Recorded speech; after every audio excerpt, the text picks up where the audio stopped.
నిధి నిక్షేపాల నిలయం మీలోనే ఉంది. మీ హృదయం కోరుకున్నదానికి సమాధానం కోసం మీలోనే చూసుకోండి. అన్ని కాలాల్లోని గొప్ప వ్యక్తుల వద్ద ఉన్న గొప్ప రహస్యం ఏమిటంటే వారి సుప్తచేతనావస్థలో ఉన్న మనసులోని శక్తులను సంప్రదించగలగడం, విడుదల చేయగలగడం. అదే మీరూ చెయ్యవచ్చు.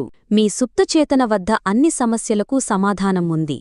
నిద్రపోవడానికి ముందు మీరు మీ సుప్తచేతనావస్థకు నేను ఉదయం 6 గంటలకు నిద్రలేవాలనుకుంటున్నాను అని సూచిస్తే అది సరిగ్గా ఆ సమయానికి మిమ్మల్ని మేల్కొలుపుతుంది. సుప్తచేతనలోని మీ మనసే మీ శరీరానికి నిర్మాత. అది శరీరాన్ని నయం చేయగలదు. ప్రతి రాత్రి నిద్రపోతున్నప్పుడు నిర్దిష్ట ఆరోగ్యమనే భావనతో మీకు మీరే మనసును జోకొట్టండి. మీ సుప్తచేతనావస్థ నిజాయితీగల సేవకుదిలా మీ మాట వింటుంది. ప్రతి ఆలోచన ఒక కారణం, ప్రతి స్థితి ఒక ఫలితం. మీరొక పుస్తకం రాయాలని కోరుకుంటే ఒక అద్భుతమైన నాటిక రాయండి. మీ ప్రేక్షకులతో చక్కగా మాట్లాడండి.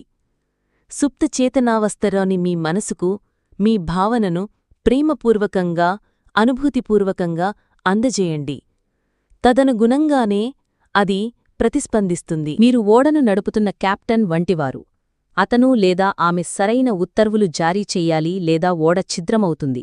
అదేవిధంగా మీరు సరైన ఆజ్ఞ, ఆలోచనలు, ప్రతిరూపాలను సుప్తచేతనావస్థలోని మనసుకు జారీ చెయ్యాలి. ఎందుకంటే అదే మీ అనుభవాలన్నిటినీ నియంత్రించి పాలిస్తుంది. నేనది సమకూర్చుకోలేను, నేనిది చెయ్యలేను అనే మాటలు ఎప్పుడూ వాడకండి. మీ సుప్తచేతనావస్థలోని మీ మనసు మీ మాటల్ని గట్టిగా పట్టుకుంటుంది. అది మీకు డబ్బు అందకుండా లేదా మీరు చెయ్యాలనుకున్నది చేయడానికి సామర్థ్యం లేకుండా చేస్తుంది. నా సుప్తచేతనకు గల శక్తుల ద్వారా నేనన్నీ చేయగలను అని దృఢంగా చెప్పండి.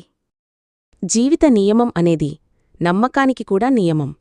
నమ్మకం మీ మనసులోని ఆలోచన. మీకు హాని కలిగించేవి, మిమ్మల్ని గాయపరచే అంశాలను నమ్మకండి.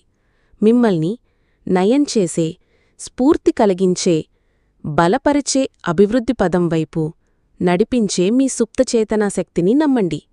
మీరు ఏది నమ్ముతారో తదనుగుణంగా అదే జరుగుతుంది. మీ ఆలోచనలను మార్చండి. దాంతో మీ విధినే మీరు మార్చుకోగలుగుతారు. Friends, please subscribe, like, share and comment మన ఛానల్.